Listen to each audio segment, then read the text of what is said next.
আমি গণভোটের পক্ষেই না।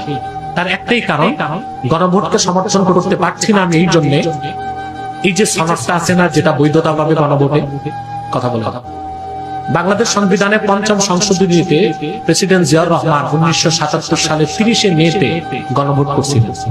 গণভোট করে প্রেসিডেন্ট জিয়া একটা ভালো কাজ করছিলেন, খুব ভালো কাজ। সংবিধানে বিসমিল্লাহির রহমানির রহিম এই কথাটা লিখেছিলেন। আরেকটা কথা লিখেছিলেন, বাংলাদেশ রাষ্ট্রের মূল নীতি হচ্ছে মহান আল্লাহর প্রতি পূর্ণ আস্থা ও বিশ্বাস।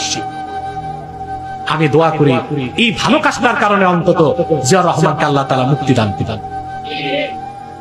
এখন যদি বর্তমান যে সনদ ওখানে বিসমিল্লাহির রহমানির রহিম আছে, কিন্তু আল্লাহর প্রতি পূর্ণ আস্থা ও বিশ্বাস এই কথাটা বাদ দেওয়া হয়েছে।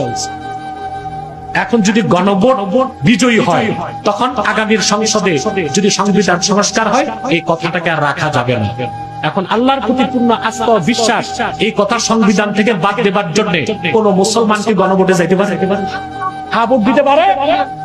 এই জন্য আমি গণভোটের বিপক্ষে।